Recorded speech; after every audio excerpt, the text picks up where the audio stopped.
Hello and welcome to the Praying Christian Women podcast. I am Alana here with Jamie. How are you? Feeling thankful. How's that Well, for like an intro to our I Thanksgiving know episode? that is perfect. It was as if we planned it. So, yeah, happy Thanksgiving if you're listening to this when the episode comes out and you live in a country that celebrates Thanksgiving the same time we do in the States. And if not, we are going to be going through a, let's call it like a gratitude method or a gratitude ritual or a gratitude routine that will be useful. I love doing this like at the end of the year. I love doing this at the end of a project. I love doing this at the end of kind of a season, right? So like the end of a school year or something like that. So basically, it's a series of questions that Jamie and I are going to take you through, answer for ourselves, and the goal is going to be to have a almost a formula, even though I think that word can be loaded to some people, a roadmap, we could call it, to cover all the things that you want to express gratitude for. And if you're in a mood where this is not a season where you're overflowing with gratitude, that is totally fine because we're going to cover some of the things that would be appropriate for what you're going through as well. So don't feel like this is just going to be, I'm thankful for the rainbows and I'm thankful for the flowers, because that's not 100% of our daily experience on every single minute that we live on this earth. Agreed. And I'm glad you brought that up because as I was kind of preparing and thinking about the things that I'm thankful for, I found myself just thinking, well, I'm thankful for this thing, but not everybody has this thing. And Mm, to even say it almost makes you feel guilty. But then I think when I was on the other side of that thing, and I'm realizing that focusing on gratitude, even when you feel like there's nothing that you really, when it's a stretch to find mm, gratitude and things to be thankful mm-hmm. for, it it peels back layers and it kind of makes you realize things on different levels than what you're used to giving thanks for, if that Yeah, makes sense. I feel like I think in that's a good way to put general, it. in general, I would say that when we are feeling pretty comfortable and things are going okay, the things that you give thanks for during those times are not necessarily the things that you would give thanks for in times when some of that's stripped away. Mm-hmm. And that's a good thing. I mean, it's well, no, that's not a good thing necessarily, but what the good thing is to focus on gratitude even when you're in those positions is Mm-hmm. training yourself. It's training yourself that, like Paul says, no matter what, in plenty, in lack, in whatever season, Mm-hmm. that you can cultivate that gratitude for, at the very least, who God is and what he's done in Mm-hmm. in the big picture, if Yeah. not for the little things that kind of are icing on the cake that we collect around ourselves. I don't know. Exactly. One of the thought experiments I like to do with myself is imagine if, like, the song I'm Proud to Be an American, it starts like, tomorrow morning, if I wake up and like everything's been taken away from me. Um, Right. I sometimes go there, and I know this isn't good advice for everybody if you're kind of prone to anxiety and spiraling. But what I like to do every so often is I would ask myself, like, imagine like the most dramatic worst case scenario, like we're not talking Job level catastrophe, we're talking like Revelation level catastrophe. Yeah. What would I look back on today when I'm not in that catastrophe and wish had been thankful for, right? Like I do this with my health. Mhm. I wake up with a cold. I'm like, man, I should have been so much more thankful to have lived the last several months without a cold, you know? And I should have gotten so much more done when I had like regular level energy. I know. I do that too. And and it's not to shame you into saying like what a terrible, ungrateful person you are. I think to me it's just a matter of exercising gratitude, whether you're going through something amazing, whether you're going through something cataclysmic, or if you're just kind of going through the mundane daily stuff that doesn't feel one way or the other, there are still things to be thankful for. So I'm excited we get to jump into this. Before we dive any deeper, do you want to open us up in prayer? Yes, I do. God, we just thank you so much for the gift of communication with you, that we get to reflect back the things that we're thankful for to you, that we know who we're talking to. I just thank you for the privilege of knowing you. And as we go through this gratitude exercise or meditation, I pray for each one of us wherever we are at this moment, whether we're at a place where we're feeling okay, whether we're at the lowest place we've ever been in our entire life, that you would meet us where we are, that you would open our eyes to who you are, and that you can help us to find things to be thankful for and to reflect back that gratitude to you and just bring glory to you, even in situations that don't feel good or feel like we want to give thanks. And we just pray your blessing over this time. We just pray that it would be glorifying to you. Amen. All right. So, one of the things that I love starting a lot of my prayer times with, I call a gratitude dump. I'm sure there are cuter names that some very, very creative Pinteresty types could come up with. I call it a gratitude dump. There's a couple ways that you can do this. It's basically stream of consciousness, just whatever comes into your mind. So I'm going to start by giving you several different ideas of how you can do a gratitude dump. And then Jamie, you and I can kind of dump on each other all the things we're thankful for, at least some of the things we're thankful for. The way I most typically do this is I pick half a page of a journal and I say, I'm going to fill this up with bullet points of things that come to mind that I am thankful for. I think an important part of gratitude dumping is you don't censor it. You don't be like, ooh, I better start with the really deep, profound things, or ooh, I thanked God for that thing yesterday. Maybe I should come up with something new. It truly is just the things that pop into your mind. And then every so often, what happens to me, I'm gratitude dumping, which is usually just a list. It's going to look like, dogs, family, car, salvation, Jamie, podcast. Like it's just going to be random like nouns usually.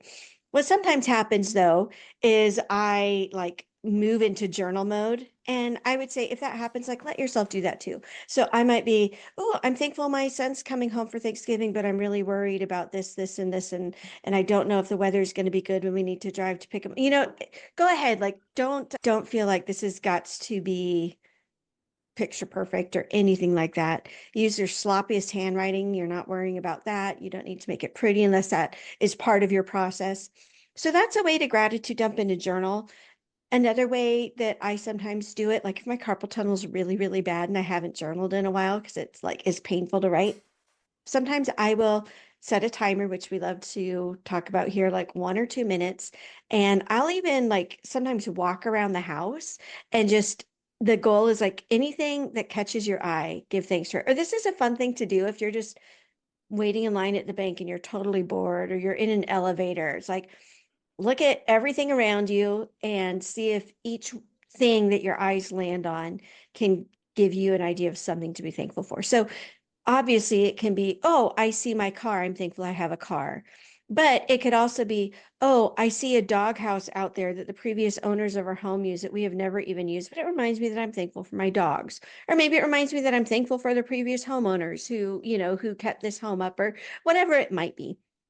So let's go ahead. I'll let you start, Jamie. Just what are some of the things you're thankful for? And if that feels way too broad, you can always focus it on a topic. So for the sake of our topic, Jamie, let's just say like in this calendar year, since we're getting toward the end of the calendar year, as it pertains to just family or podcasting, what are some things you're thankful for?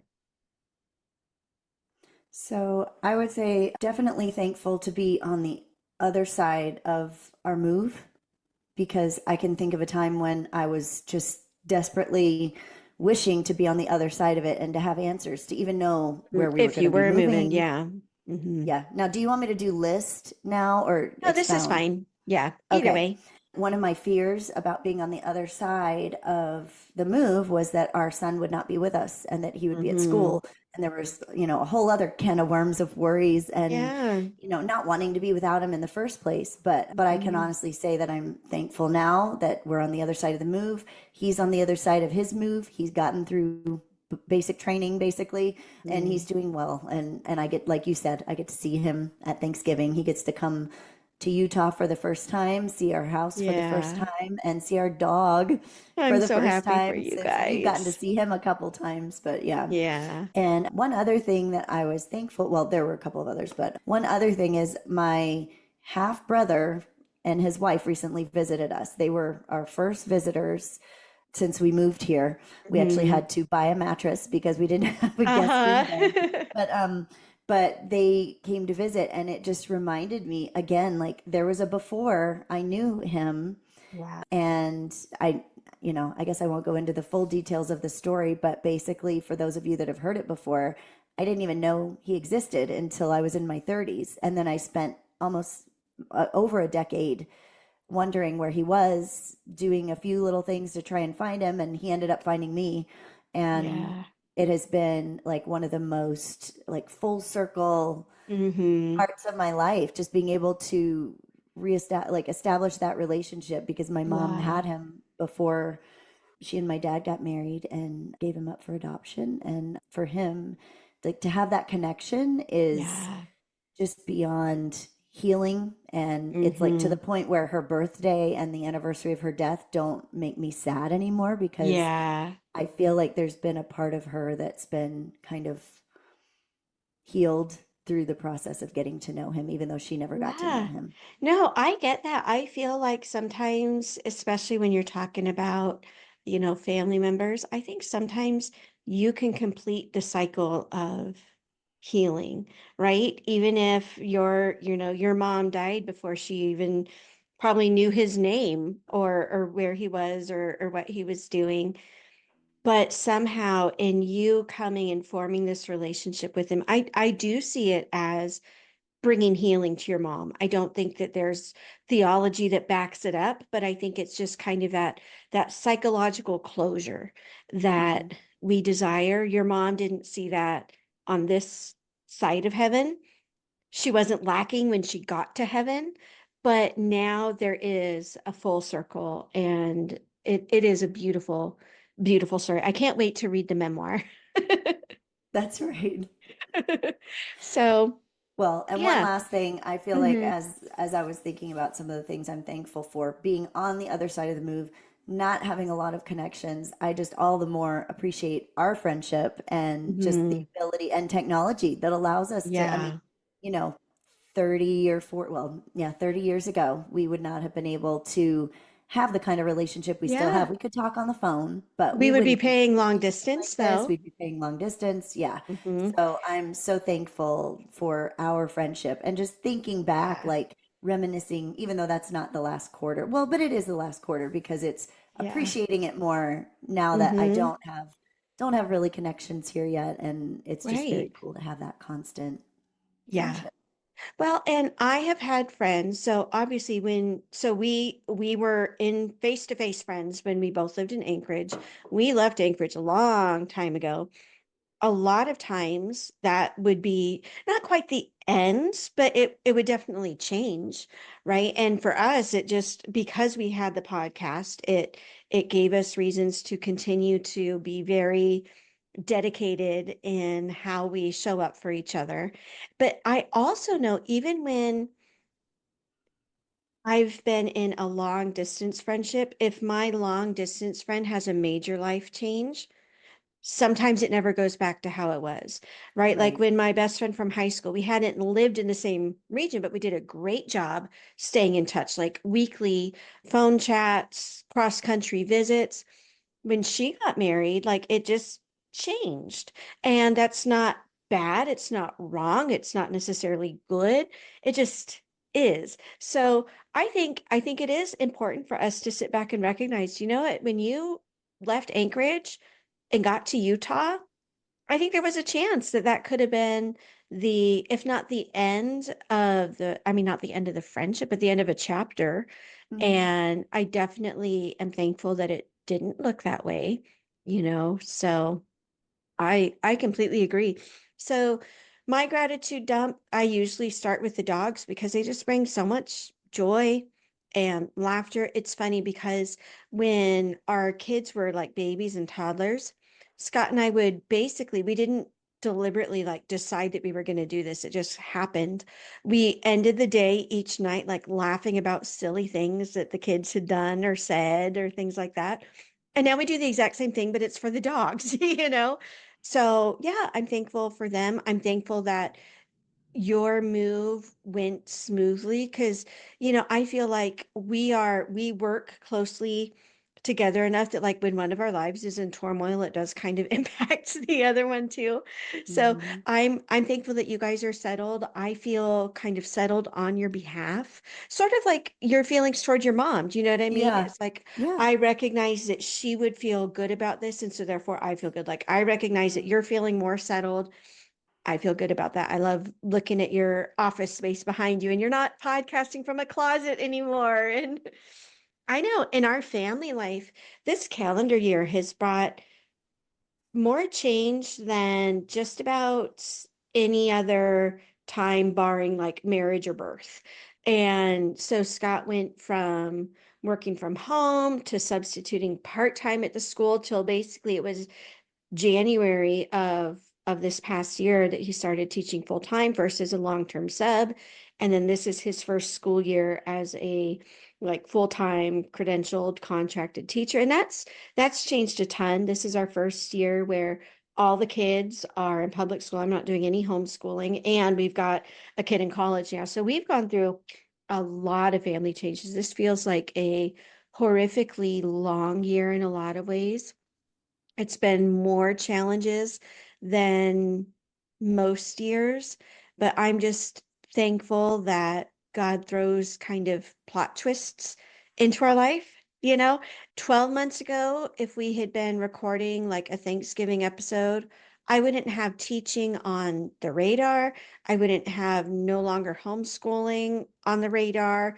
I'd be like, yeah, our kid's probably going to be off at college, but I didn't really understand like the visceral reaction that would cause. Hmm. Because I'm not the kind of person who's typically prone to worry, but I feel like that, those videos of the mama dogs, like when they can't find their puppies and they're just like pacing back and forth. Like that's how I feel physically. Right. And Yeah. I am not, my brain is not actively worrying about my child day after day, but I feel physically like something is missing because it is. So, Hmm. but no, I'm thankful he's really, really happy. He's made some great, amazing friends up there. So that's another reason that I am giving thanks. So yeah, that's kind of how a gratitude dump works. Are there any other methods of gratitude dumping that you have done in the past or want to share? So I've done some, like one of my favorite ones is going through the alphabet and thinking of really just off the wall things that you wouldn't normally think of. And it can be, like just, I remember walking home one day from picking up one of the kids at school and just thinking random thoughts like, well, God didn't, I saw some flowers and thought, God didn't have to make the flowers beautiful, and thank you for those flowers. And Mm-hmm, for um, sure. thinking about, some of the letters that are hard to come up Uh-huh. with stuff and you I am find thankful something, for xylophones yeah, and right. x-rays. Yeah, and thank you for the letters, like for the letter Z. Thank you for the zoo. The kids love to go to the Mm. zoo. I mean, that's one of the first Mm-hmm. places we went here in Utah. So, Ah. it's just stuff like that where you just come up with random things and it doesn't have to be alphabetical. But I like your exercise of thinking back, like, what if we were in like a post-apocalyptic world? Mm-hmm. What would I Mm-hmm. miss? What are the like just little things that I would just sit Yeah. back and think, oh, thank you, God, for coffee. And thank you Mm-hmm. for, these little things. And another thing, as you were talking about journaling, that I've heard that it's not me, but I'm sure for someone out there, it's you. If you are artistic, sometimes either doodling or painting or sketching your gratitude, whether it's making your words really pretty and sketching Mm-hmm. them out, or even pictures or symbols or whatever, something that reminds you of it, but doing it in an artistic way as you doodle, or even as you're doodling, let that just kind of remind you of the things that you're grateful for, because it kind of helps your mind relax and just, whatever comes to your mind. Yeah. Yeah, but I love prayer doodling. yeah, prayer doodling's cool. So yeah, and just walking through your home, that's another way Hmm. that is just kind of easy to bring things to mind that you're thankful for. Yeah. And unpacking, that is actually kind of cool. Unpacking after a move. It's Uh-huh. been, it's so annoying just to have to put everything away, but as you get things out of the box, it's kind of like a refresher on your whole family history because of all the things Can that come be. out. Yeah. And you think, Hmm. oh, I remember when we got that t-shirt at that Yes. random hockey Uh-huh. game that the whole family went to. Right. Or I remember, you come across a picture and it brings back memories. So things like that. Yeah, I feel that way when we pull out the Christmas decorations, Oh, which yeah. in our family, it's basically just Christmas ornaments that we put on the Right. tree. But they are, I would say 80% of the ornaments we have remind us of something, right? Yeah. So basically we've got the tree, we've got just some colored balls that we put in just kind of for the base. But then everything else we put on, there's a story behind it or a Ours reason too. behind it. And that can be such a beautiful, worshipful experience, pulling it out. And it doesn't have to mean like, okay, I'm going to pull out this Phantom of the Opera ornament and we're all going to pause and pray and thank God that we got to do that trip to New York City, right? It can just be, I'm feeling so grateful that we got to do this. And then again, you reflect that back to God. Like we talk about popcorn prayers as intercession. I love the idea of like, I wouldn't even know what to call it, but that same kind of thing, like a popcorn praise, right? Where but it's not even necessarily you forming the words in your mind. Thank you, God, that I got to go on this vacation. It's almost just remembering that happiness and that joy and reflecting that feeling back to God. It's giving him the warm fuzzies. And, of course, our relationship with God is more than warm fuzzies, but warm fuzzies can be another way to connect with the Lord, right? So I think that's a cool reminder if you're going to be in decoration mode. Don't make it all about, oh, I've got so much stuff. Oh, this is going to take so long. Oh, this doesn't look like that Pinterest account that I follow. Make it about, I'm so thankful, right? Like we lost a lot of Christmas ornaments in a move and it was super devastating. But for years we had this like really silly looking like paper ornament that one of our kids made when they were like 3 or 4 in Sunday school. And every year the kids would laugh at their brother for having made this like just kind of goofy looking thing. But again, it was a memory and it was special. And so yeah, I would encourage you when you're doing things like that. Or my friend, like she does this when she's folding laundry for her kids. Like, thank Hmm. you, God, that my kid is clothed. Thank you that they have these clothes. Oh, I remember when I bought her this shirt, that kind of thing. It can be a cool way to give gratitude. So post gratitude dumping, I love to have a set aside time where I remember to give thanks for like logistics and practicalities because like we just talked about, a lot of my gratitude is warm, fuzzy kind of stuff. And that means that I am not thanking God that the fridge didn't break in the middle of the night and we lost, hundreds of dollars worth of groceries. I want to remember to be thankful that we've got snow tires, those kinds of things. So I know for me, those are things that I need a more specific reminder for. So if I'm going through a gratitude routine or a gratitude ritual, I will try to find a set aside time for that. So, like, if we're thinking about the podcast, I'll get us started so you can see what this looks like. If I'm going through a gratitude routine specifically related to podcasting, I'm going to thank God for Zoom and for good internet connections. I'm going to thank Him that we're no longer living like we did when we first started podcasting and we had to announce to the whole house, like, don't do anything on any other like device because we don't have the bandwidth for it. I forgot I'm about that. that was That that's was so that was an funny. era. And it was like, okay, whose fault is it? Is it your kid or my kid playing a I video know game? exactly. I'm thankful that we haven't like lost important files or anything like that, at least in Not quite a lately. while. Not lately. The all the interview episodes that we were worried about over the move, we still got those. They got up a little later than we thought, but they were there. Those are some of the things that I'm thankful for. I'm actually thankful that even though you moved, the time difference isn't as intense as it might otherwise have been. Like if you had moved to the UK, it would be really hard for us to find overlapping times to do this. So I'm thankful for that. So those are just some of the logistics podcast related that I'm thankful for. What do you want to add? It can be podcast related, family related, move related. I kind of like how you went into some what ifs because I feel like Mm, if we wait until something catastrophic happens with your refrigerator or right. whatever, I don't know. There's just something really nice about appreciating before you have to look back and miss the things you didn't appreciate. Mm-hmm. Mm-hmm. So, I like that idea. I think a lot of things pertaining to the move, just so thankful Yeah. that on our thousands of miles drive with our trailer and our two lizards and our dog and our four family members that And your nothing plants. bad happened, and the plants, and yeah, Yeah. and they're thriving now. Yeah, they're doing well. But there weren't any huge problems, nothing that couldn't be Mm-hmm. fixed on the road, and Yeah. that there was safety. A couple days after we got here, one of the roads that we had gone off like had gotten washed out. It had flooded and Mm-hmm. it was closed for almost a week. So we would have been delayed Oh, for almost a week if we had been just a few days later traveling down the wow. Alcan.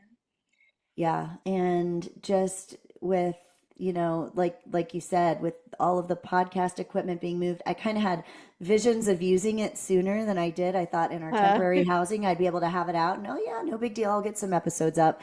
And I wasn't able to do that. And the longer the time was between leaving and getting set up in a new house, the more chance there is for something to go wrong, for there the is. Yeah. the Mac to get jostled around and messed up so that it won't load or so I'm just really Mhm. thankful to be on the other side of it and have everything up and you know running Yeah. and just the transitions for our son who's at West Point right now Mm-hmm. and Mm-hmm. things could have gone. I mean, I just think so thankful that physically he's doing okay because there are Yeah. a lot of opportunities for injury during Yeah. basic training or even the things that he's doing or hockey. He's playing hockey. Mm-hmm. And our other kids too, thankful that they're in their schools now. And logistically Yeah. speaking, we were able to get them into school before the Right. school year started. Because you I didn't have an enrolled them two address for a days long ahead of time. time. Yeah, I had to Mm-hmm. enroll them like 2 days. We had three different schools we thought they were going to go to, and houses fell through. And it was Yeah. 2 days before school started that I finally had the Yeah. address and the contract able to get them Mm-hmm. registered. So, Yeah. yeah, We lots to be had some thankful for. logistics getting our oldest up to college that I'm really thankful for. His car is very unreliable, so we weren't sure it was Hmm. going to work. Over the summer, our family had a nobody injured, but car got totaled experience. Things went pretty smoothly. Insurance kicked in right away. I'm still waiting for our gap insurance, which is so frustrating, but it could have been a lot worse. Getting the main bulk of the insurance, that was not too big of a deal. We had people who did a really good job helping us. Like we really felt like everybody we had to deal with was kind of on our side and wanted to help us.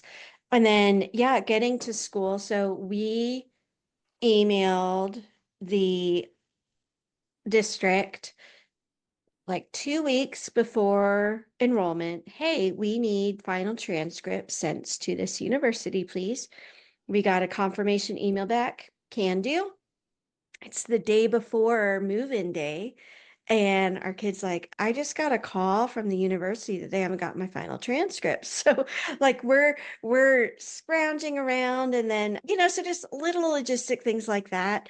He missed a deadline to get his TB test read. So like they needed a TB test to get in the dorms and he did it, but then he didn't get it read in time. So there were just a couple like quick things like we got on the road and it was like, well, we hope his car's going to make it there. We hope the dorm's not going to turn him away because he doesn't, and they didn't and they wouldn't have. But, it's always in the back of your mind, how's this all going to work? So the logistics of getting him up there, I'm really thankful for getting enrolled, getting all the medical stuff. I'm sure at West Point it was even more things to check off a list, and it worked. And that's pretty cool. Yep, they're So, there. They took them. yeah. Do Yeah. you get that same like mama dog feeling in your Mhm. gut? Yeah. Yeah. Yeah. Yeah. It's It's like, yeah. And the longer, so he's been gone since July 1st, and the lack of communication was the worst at first, but it's still mhm. like, I find myself now that it's been so long, I'm not used to him not being here. But there are certain things that we do that we're just like, oh, he's, yeah, he's not here. When I buy the Yeah. corn in the package, I just got I go know, get and you corn. start crying in the grocery Yeah, but store. I don't cry anymore about it. I just get the 4 pieces of corn, and when I get our silverware and our dishes out, I just get four. And Uh-huh. I now get kind of sad that I just know to do that now. Do you know, does that make Right. sense? The Yeah, it's fact that almost it's like sad that you routine moved now that on. he's not here is really deeply disturbing. But I do have that. I knew exactly what you were talking about when you were talking about the just Hmm. the like the restlessness of Yeah. child being out of the house and Yeah. you not knowing. And we communicate by text quite a bit. Every once in Hmm. a while on weekends we'll do a FaceTime or something, but it's just very weird. It's weird, and I don't Is. know. Yeah, I don't Hmm. know if I'll get used to it. And I'm glad that I'm not used to it yet. Totally. Uh-huh. Because I Yeah. want to hold, that's almost like, holding that. But at the same time, in that feeling of, oh, why did he have to go? I find lots of things to be thankful for because I know, Hmm. I mean, I know, and my husband jokes with me about this all the time that there's no way that he could have ever become a man in my home because I Hmm. tend to do a lot too Yeah. much. And Hmm. I'm not, I think there are some situations where, certain kids, certain parents, they do just fine staying at home. And Hmm. this situation, I know that God needed him for Yeah. whatever it is that he's got planned. He needed to leave Hmm. the house, and he's Hmm. doing great. He's doing really well, so I'm happy. Yeah. No, it is. It's weird though. So weird. All the older moms are just laughing at us and they're like, yeah, we tried to tell you. And all the younger moms are like, what are you talking about? It's a strange Right, the moms that have kids thing. hanging off of them are just like, I can't wait till they're out of the house. I No, I don't know. know. I don't know if they're actually saying that. I don't know if I have Yeah. them. But, I had the idea really up until a couple years ago. Like I kind of remember the event that made me realize I was wrong. I sort of had this idea that your kid gets to 18 and you get to kind of like brush the sweat off your brow Right. and be like, boom, we made Yes. it. I did it, Oh my goodness. Yes. I had And that same thought. yeah, for us, it was watching friends of ours. They had an adult son, like young 20s, get in a pretty bad accident and needed a lot of rehabilitation. And for me, that's what it was. It made me realize, like, you don't, it wasn't like you don't stop worrying about your kid. I knew it was going to be that, but basically, like, you don't stop needing to be willing to put your life on hold for your child because they're out of the house or because they're a legal adult, right? It's Mhm. like when you're never not going to be mom. Well, no, and there's what I've come to realize is there's this whole new dimension of motherhood that involves standing by and watching them live their life and realize Hmm. and letting go and realizing that Hmm. there's legally and literally nothing you could do at Hmm. this point to make them do what you want them to do, if that makes sense. Exactly. And maybe my control nature is coming through in that, Hmm. but it's kind of disarming to come to that conclusion. And I Yeah. remember it was years ago with like a ladies' coffee. We had a like in our life group, we had several ladies that we would get together with in the mornings on Saturdays and just have coffee and prayer at a local coffee shop. And my mother-in-law came with us one time and she was in town, and so she came and got to meet the ladies and it was fun, and a couple of them were grandmothers, and of course my mother-in-law was a grandmother, and they were Hmm. talking about the challenges of being a mom of adults and grandmother. And one of the other grandmothers was also saying how hard it was for her to see her children, her kids and their spouses Hmm. make decisions for their grandkids, her Hmm. grandkids, that she Yeah. didn't necessarily agree with and she had no Hmm. control over. And she's like, Yeah. when you have kids, at least you can make the decisions, whether they listen or Right. not or whatever. Right.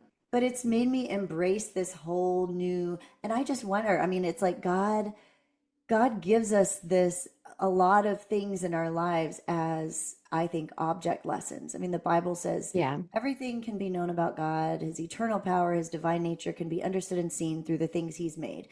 I think that's similar to the relationships and the reason he describes himself as a father and Jesus as Mm. his son, and like is, and then gave us these relationships to kind of work through, is to kind of grow in our faith as we experience these different seasons of parenthood.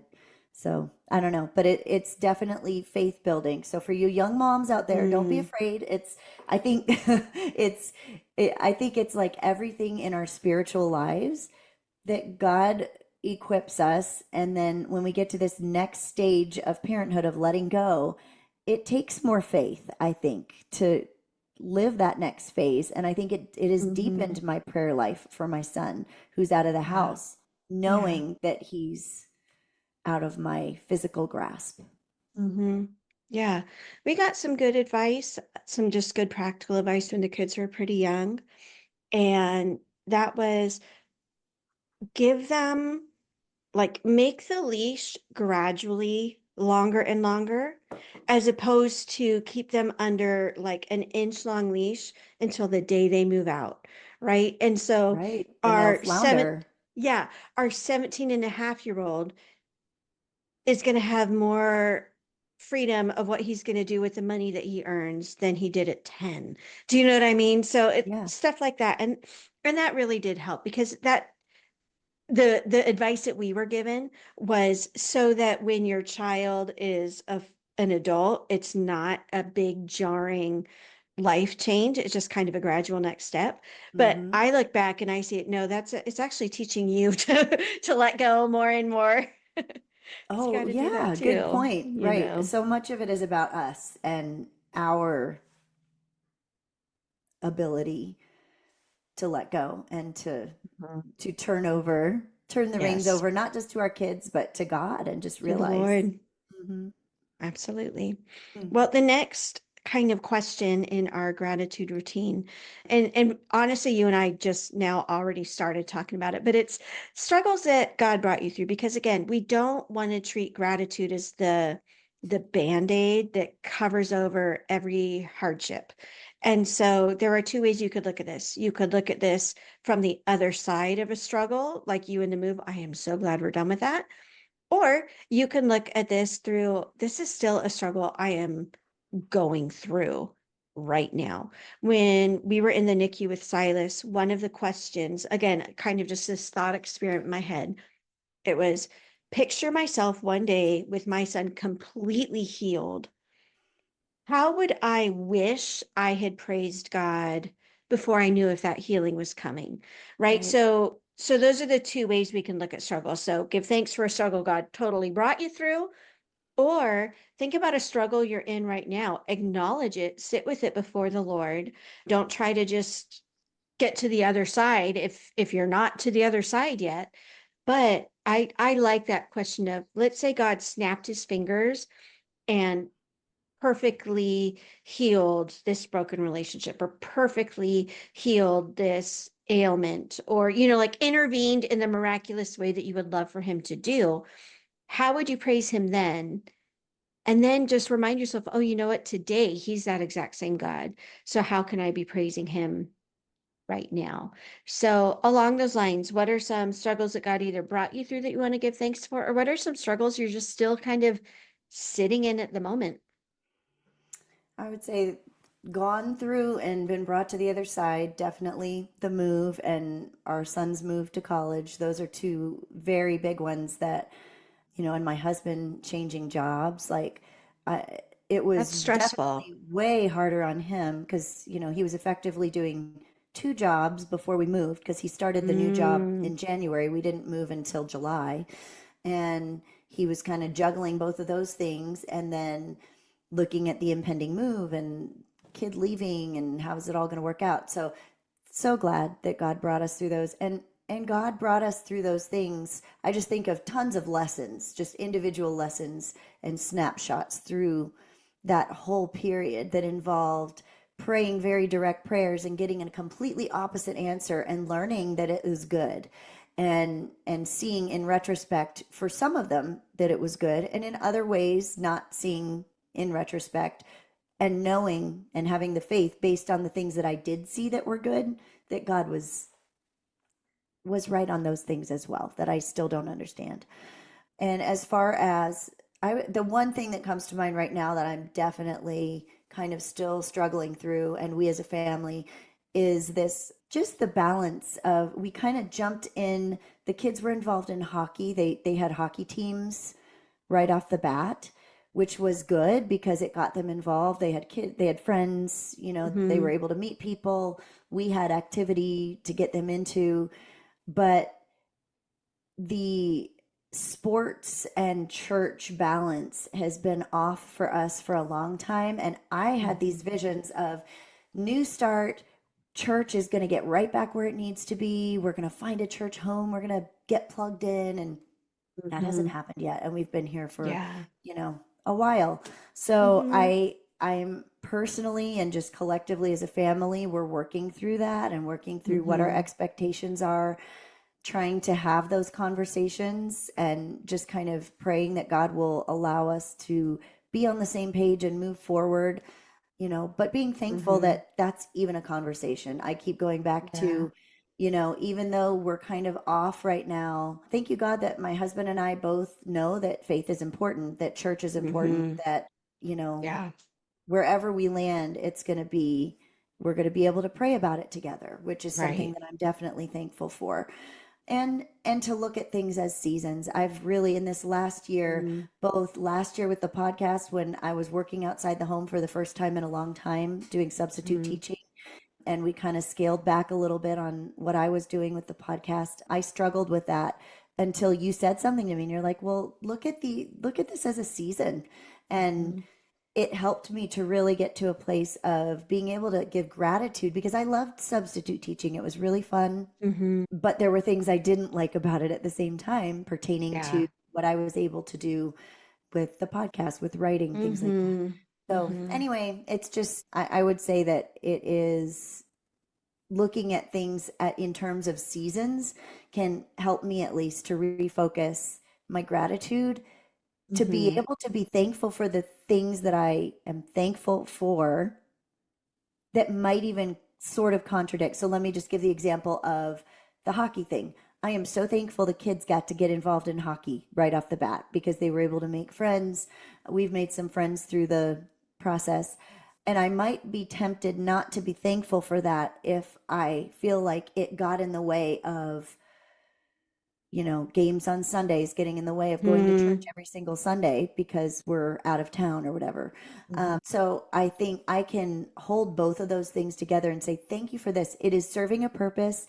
There is a season we're going through of I'm not totally happy about where we are in terms of our church search, but I can be thankful for this one thing and it doesn't have to be an either or because I know the other thing is Mm-hmm. coming. God is at work to bring about more, more of a connection, finding a church home. Yeah. I love that. I love being able to kind of hold two things that feel contradictory. And I think that's important because I think sometimes we can try to make everything more black and white than it needs to be. Hockey bad, church good, Right. or stuff like that. And no, there's blessings in all that you do. And you can still feel a tug. You can still feel like something's not quite right. You can still even feel the conviction of the Holy Spirit that you're off the path by a few degrees, but you can still be thankful that you are where you are. You can be thankful that God is carrying you through what he is carrying you through and things like that. I think that's a beautiful reminder. So, yeah, in our case, struggles God brought us through, definitely the transition for Scott going to full-time teaching.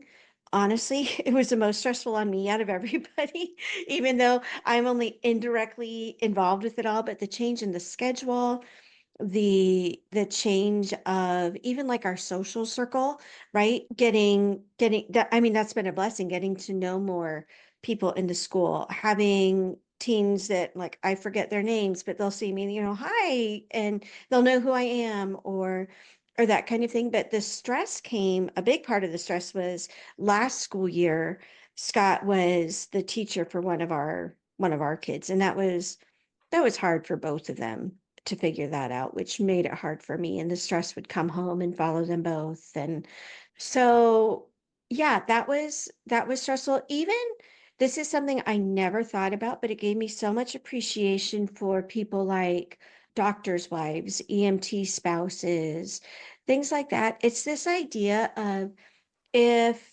something happens during the day and I need Scott, like this is the first job he's ever had where he really couldn't just like leave because of a minor emergency.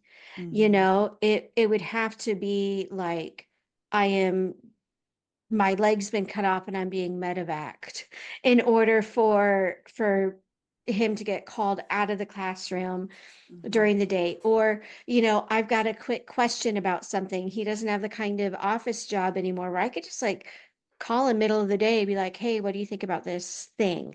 So even getting used to that, I have definitely gotten more appreciation with this job that he has of just how the type of job your spouse works, their level of contentment at work, their level of stress at work, it impacts everything. And so I think that's a great reminder if you are married to be praying for your husband's job, for their career, for their office setting, for some of the logistics, right? For like, help the printer not jam on them today, those kinds of things. So that was for sure a struggle that God brought us through that I'm thankful for. Right now, the struggle I'm kind of walking through, or sadly not walking through, my whole body just feels achy.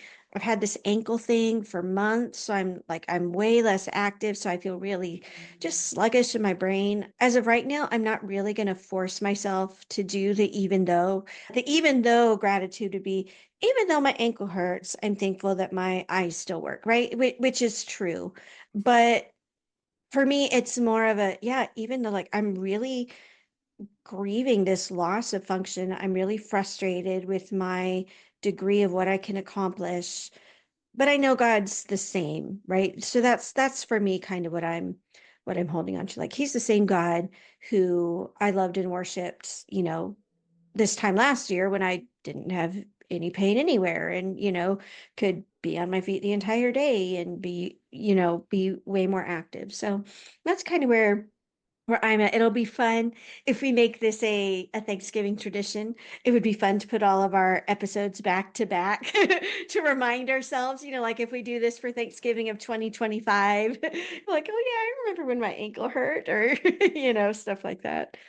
So next up, this one is going to be more fun. This is like, what are just some of your funny memories? I know on one of our Proverbs 31 episodes, we talked about just the gift of laughter, the gift of humor, and making that part of a gratitude routine. Like, so what's made you laugh really, really hard?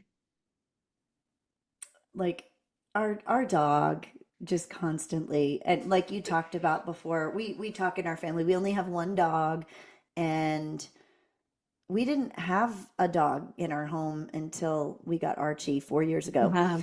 And so, I mean, before that, we had had pets, but the kids were really little. Mm, So, the kids will say regularly, we don't remember what it was like not to have him. Like, what did we do? mm. What did we, Right, you right. know, I mean, just like the joy, like in the little gaps of time, Yes. just laughing at the faces that he makes or the little things that he does. I Hmm. mean, I would be a millionaire if I had a penny for each time, through every day, all the time. It's like, Mom, come here. And I think I something's know. wrong.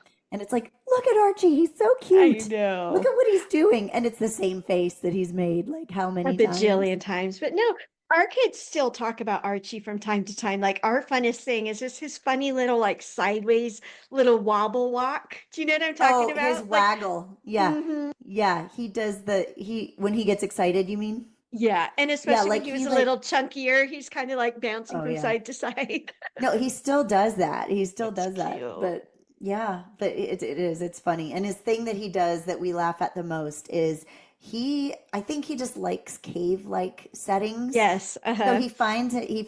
like he will routinely close himself into bathrooms or closets or Oh no. whatever. And when you see it happening, he walks in and the door will be wide open. He Huh. walks in, he goes behind the door to like kind of Yeah. cave up, Mm-hmm. but then Mm-hmm. he like pushes it Yep. closed with his body. And I don't know if he does that on purpose, Uh-huh. but then he ends up being shut in. He can't get out. So, and then he's Yep. so excited when we find him and open the door. But in this new house, like it took us a while to find his Oh, his hiding spots. spots. Yeah, he's That's got spots, and hilarious. it took us a while to figure them out. Yeah. What about you? Oh, in terms of things that make me laugh, let's see. We've watched some real funny movies and TV shows. I feel like we're at a season, like I go through years. I'm like, oh, there's nothing good on. There's nothing like, there's no great movies. We seem to be in a fun season where like all the things that we've been watching make us laugh.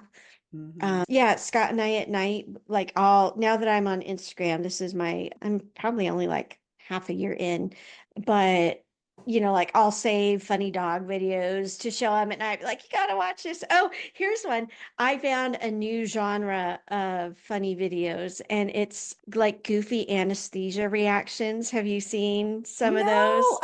no, I They're have pretty not. hilarious. Every so often you get one and you just feel so sorry for them because they're so disoriented. And you're like, oh, that's actually not funny. But most of them are like hilarious. One of my favorites, this That's guy's too waking up good. from anesthesia. He's staring at his hand like he's never seen his hand before. And he makes his fingers into like the gun shape, and he whispers under his breath, they let me bring a gun in here. And then he like tucks his hand back under the blanket like he's afraid of getting in trouble. Oh my goodness. So yeah, I love the way that laughter can kind of reset a day. I love the way that it can, pull you out of a really bad funk. And I'm thankful that we live in an era where like finding funny things to make you laugh isn't super hard. So yeah, that's for me. I'm trying to think of any like huge belly laughs. Oh, I'm gonna tell you a pun. I got a really big belly laugh from our church pianist. Made me feel very proud because like my kids don't really laugh at my dad jokes anymore. But so I was practicing with our pianist. His wife was there. She brought some stitching and sewing stuff to work on while we were at rehearsal. And so I asked her, what are you working on? And she said, well, I have to mend my sock. There's a hole in it. So I said, oh, darn it. And Brian, our pianist, like big old belly laugh. And I felt so proud of myself.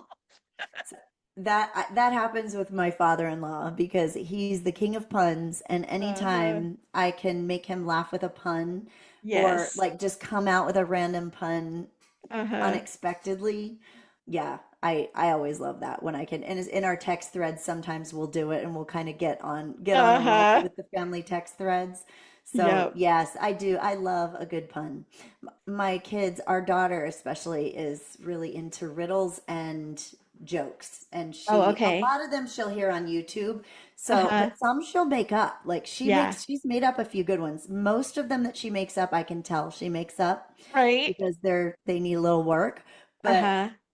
I love that she's thinking, with the I riddles and but know. she has cracked me up. I wish I could remember some of them, but she has made me laugh really hard with some of the jokes that she's told me. So Yeah. yeah, I can't think of any instances, but one thing that I am thankful for is our kids lately, like I don't know if it's because our oldest is gone, because of the move, because it's been a lot of stress, but in the last few months, like we've laughed probably more than I can remember. And I think it's because maybe of Yeah. necessity, because they're feeling, they've Mm, had a lot of emotions, but we will just find the silliest, craziest things funny and just start laughing about them. And yeah. I love that because it's true. Laughter, sometimes I just find myself thinking, wow, when was the last time I really laughed like this? And Mm-hmm. there's something Mm-hmm. wrong when you have to think back a long time. So, yeah, I'm Yeah. thankful for laughter also.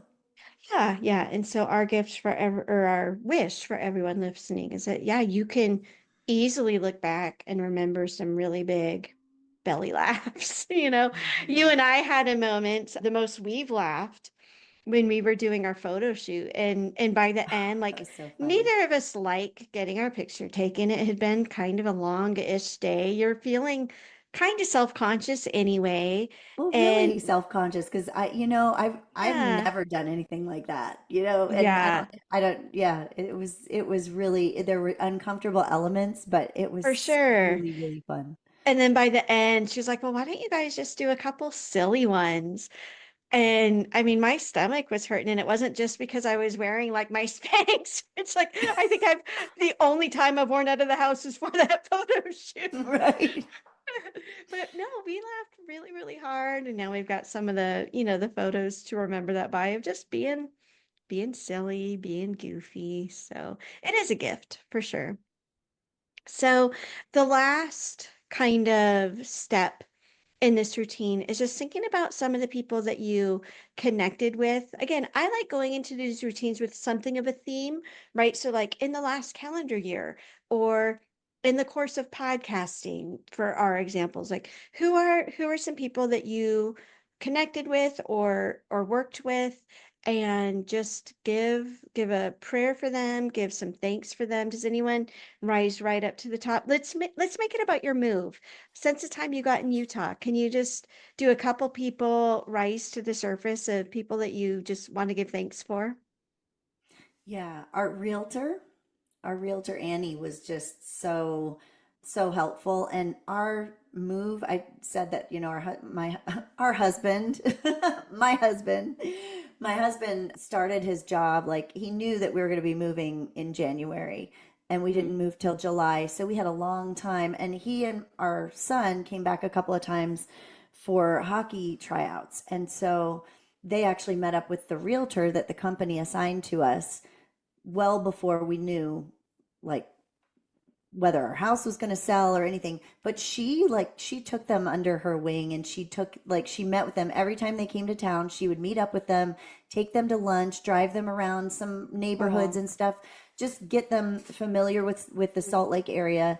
And and and it came out that her kids call her Nana, her grandkids call her Nana, and our grandkids call my husband's mom Nana. And she said, "Oh, my grandkids call me Nana too. I could be your Utah Nana." And she kind of joked, Cute. but that's Aw. what the kids ended up calling her. They call her Utah Aw. Nana. And so it's just, she has been like, we've done stuff with her since we moved here. They're going to come over. She and her husband plays guitar, so he wants to meet Joey, who also plays guitar, so they can jam like over Thanksgiving or Christmas. So I'm just so thankful for her because she helped us to feel at home here. She helped us Mhm. to not only direct us to kind of where we were going to be looking to live, but she really has become a friend, and I could see us Mhm. becoming, staying friends long Yeah. term. Yeah, so Well, she's definitely one. I love the story of your kids finding a Utah Nana. And it reminds me, so I've been going, and I've told you, I haven't mentioned on the podcast, like I'm 41, my oldest kid is 18, but I'm already feeling like whatever grandma gene turns on and makes you want to be like a grandma. I don't want to be a biological grandma, but like that gene has turned on in a way it's never, ever, ever done before. And so I think to myself, like, it would be so weird, but part of me wants to like find a young family with a baby. I mean, like, do you need an Alaska grandma? Because I would love it. And then I tell myself, that is so weird. But then I go back and I look at myself I as know a you as a new think, mom. yes, you would have died. I would Because I have. had someone like that, I had a Mhm. woman who had a granddaughter, Yeah. and I remember on my birthday a couple of years in a row in Arizona, she called me and said, "I'm coming over and you're gonna go get your hair done or just go shopping Mm-hmm. or just go have Mm-hmm. coffee alone Yeah. and enjoy your day," when I had young kids. And they came and they took care of the kids, and it was heaven. And even during a Yes. church service, when I had a baby, and I would have these people, and usually they were moms or grandmas, moms of older kids Mm-hmm. or grandmas Mm-hmm. that would offer to hold the baby during the service just so I Yeah. could sit there, and they'd stand in the back and rock the baby, keep them quiet in a way that I couldn't. Yep. because they always wanted to eat or whatever, you know. Mm-hmm. Mm-hmm. It Yeah. was invaluable. So yes, do it. Well, and And that's what it I doesn't was have to be in a thinking. Like, creepy way. as a new mom and a young mom, I would have never, as much as I would have loved it, I would have never gone to a woman at church and been like, Mm, we don't have any extended family here. I want my kids to know what it's like to have a grandma. Will you be their grandma figure? right. Never done that. But if someone had come to me and said, okay, don't feel like I'm creepy, but I don't have grandkids in the area. You don't have bio family in the area. I've got time and energy. I would love to be like a stand-in grandma for your baby. I've been like, yes. So Or this just is start my, doing grandma stuff, you know? Like yeah, I just know. start doing the things. Just ask, "Hey, do you guys want to come over for lunch?" Or, you know, "Hey, Mm-hmm. do you guys want to go out Mm-hmm. on a date and I'll keep the kids?" Yeah. Yeah. We had a babysitter in Anchorage. She was our kids' Sunday school teacher. She's probably maybe like 10, 15 years older than we are. And so she would come over for babysitting with like a Mary Poppins bag. Like she would come with 20 games and 10 different craft Oh, projects and like lay it all out. And it was like, it was this whole curated experience for our wow. children. And that was her gift. So if you are in a situation like I'm in, where you're like, I don't know where this grandma itch is coming from, but it's going to be way too weird to ask like a young family if they need somebody, go and do it because the young mom's not going to ask. If she's anything like I was, the young mom's never going to ask. No, like I would never even ask someone, "Will you hold my baby during the service so I can pay Uh-huh. attention?" Like I Yeah. never, ever would Yeah. have asked that. And Yeah. the people that come and just scoop the baby are like, I mean, Mm-hmm. there's a little caveat. I know some moms that did not like other people holding their babies, Right. Got to that ask did not, permission. would not have loved that. So you Mm-hmm. definitely should ask first and not just scoop them up and assume. But Mm-hmm. 99% of those moms are going to be like, oh, thank you, God, that this is a Yeah. literal angel that you have sent to Mm-hmm. help. Hmm. Yeah, we're going into holiday season, so think about that as you're going in. Like maybe there's a an older widow that you kind of sort of know, and you sort of like feel weird, but like, hey, do you want to come spend Christmas with us, or stuff like that? Go and make that outreach. The most beautiful thing I have ever seen. There's a woman at our church. I think she's in her 70s, and has been widowed for a while, and I overheard her walk up to our pastor and say, Tuesday's the anniversary. And he knew exactly what she was talking about. And it took me a little bit of time and back and forth, but she was talking about the anniversary of her husband's death. Can I come over for lunch? Do you guys have plans? And I was just floored, kind of like your story of when I think it was your mother-in-law or your grandma, somebody like dropped the pie and didn't like make a big deal about it. They were Oh, just my like, oh, stepmom broke a yes. thing. Yeah. And you're just floored, like, I didn't know you could do that. Right. That was I my didn't know that reaction. you could Like, respond that way. yeah, I didn't know you could like preventively know that you were going to have a hard day and invite yourself over to someone's house. So I loved that. So I don't know what the takeaway is other than like my jaw was just on the floor and probably still is. So I can't even like put into words the takeaway there. I But think for me, the takeaway is be the person that makes yourself available or that is the yeah, person that someone feels comfortable asking. You yeah. know, be the pastor that is like somehow Hmm. there he's I mean, maybe that woman was just that forward, but to me it seems like in order for someone to ask that question, you have to be made Absolutely. to feel welcome by that person. So be the welcoming person that people Yes. feel. I would say the other side of that, being a person that has a hard time saying no, if you're going to be the person to make people feel welcome to ask, you also have to be good at setting boundaries and saying no if, oh gosh, I'm so sorry, but that Yeah. day we set aside Wednesdays for date lunch or Hmm. whatever it Right, is. right. But then Hmm. here, let's do this in another time. Yes.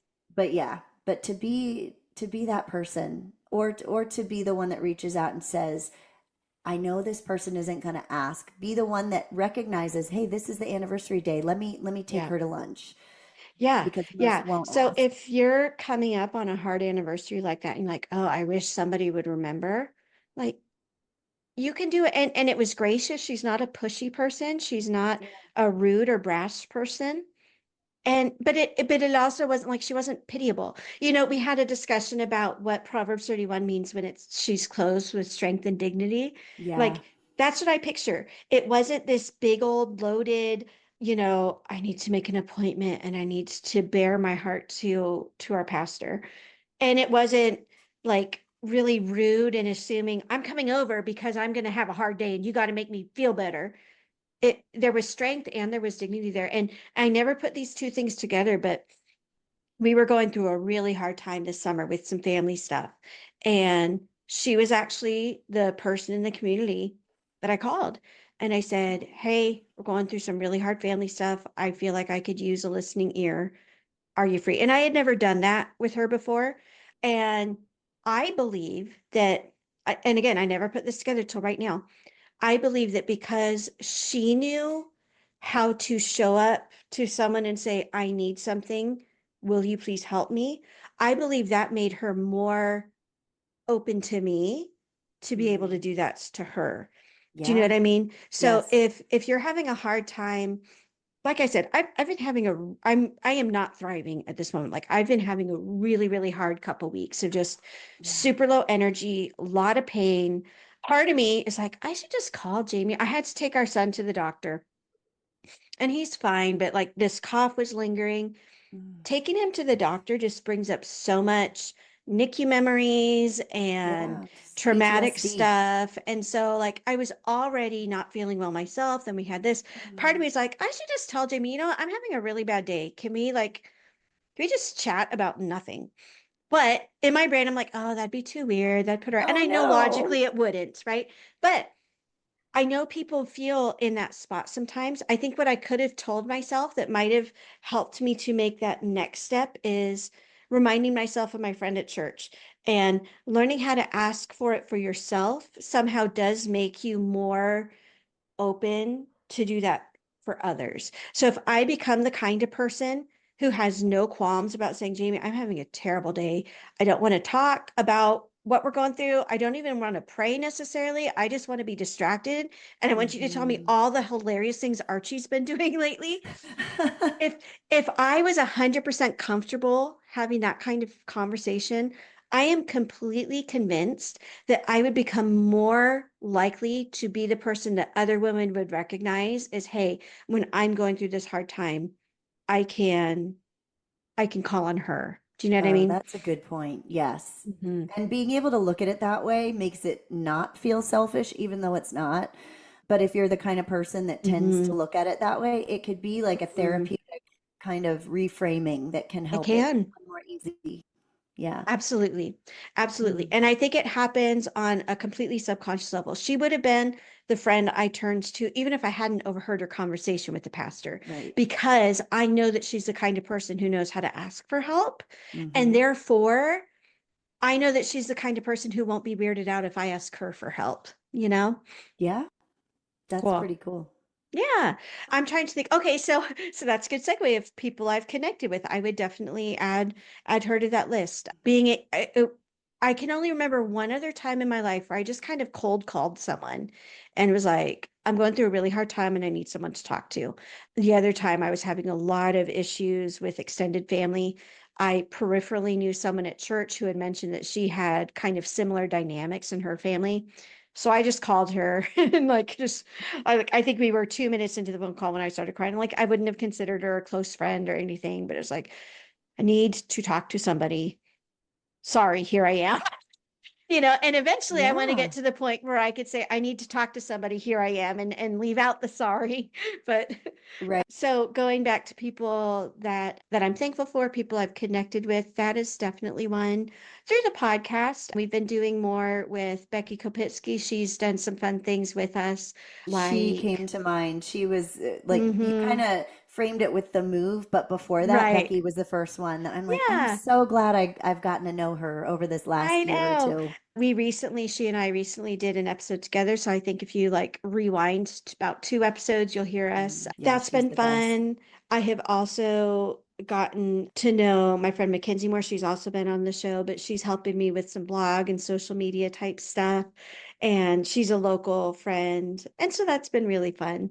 And then, yeah, like I mentioned before, Scott working at the school, having two students at the school now, me sometimes very rarely subbing at the school, has opened up more, like I recognize more people now when I'm out and around town and stuff like that.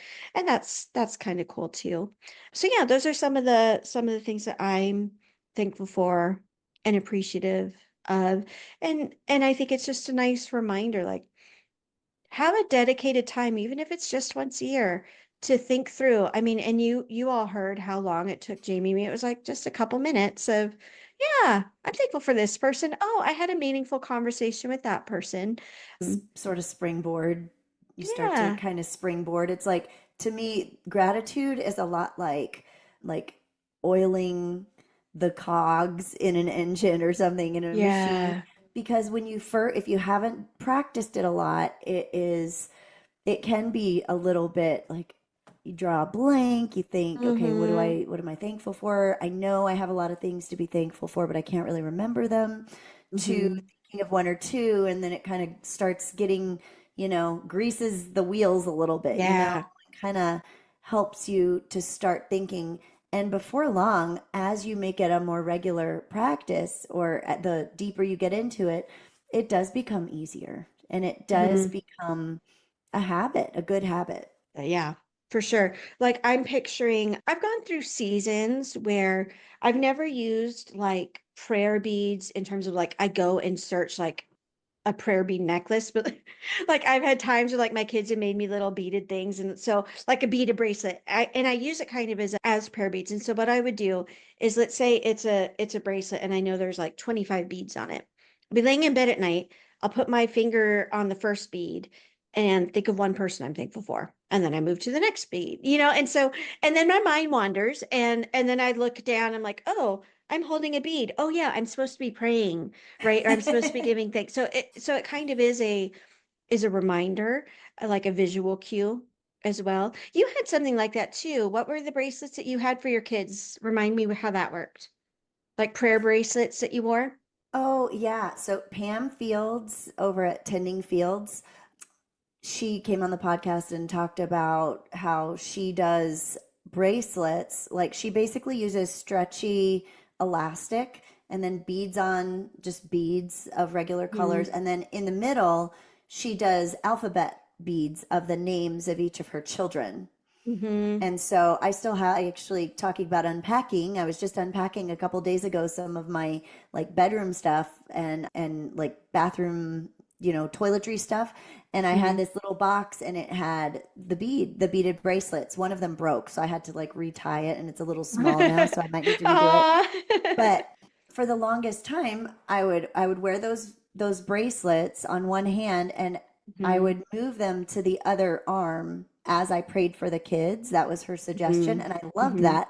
And the Yeah. kids even would come over, like they would hold out my arms and like lift Did up you my pray for me sleeves. today, Mom? Yeah, why'd you pray for them and not me? Cute. Or which side is the Aw. prayed for and which one isn't?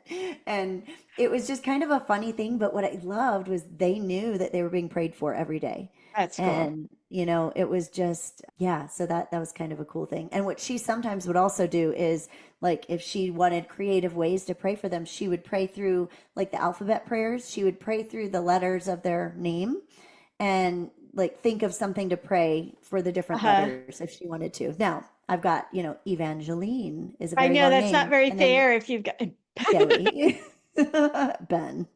right. But it's Eva, but it was Right. Evangeline, Benjamin, Joseph. So they're sort of, Sort of. comparable. Yeah. But their competitive nature would definitely, I'm never going to tell them that Not I be okay sometimes with do that. that, because they would not be okay with the inequity of it all. I know. Well, I told you about how my grandma organized her prayer list for her grandkids, right? No, you She's did, but I got forget. dozens, dozens. I I have no know. idea how many Isn't cousins I it like a have. Rolodex or something? It's got to be like I'm sure I have at least 30 cousins on that side, and it's Hmm. probably a little bit more. But she mentally alphabetized them, so I always got to be first. Oh, that's right. You did say that. So you were her like unofficial favorite. Yeah, I've been prayed more than my other cousins, so Yeah, I'm because how joking. often do you get All sidetracked? the way Like, to she the end. always Yep. got you. Yeah. Well, you know what's fun? I'm going to close us with a segue into a cool product that we have up on our store. Speaking of Becky and speaking of beads, Becky helped me put together this beautiful gift box based on the hymn Amazing Grace.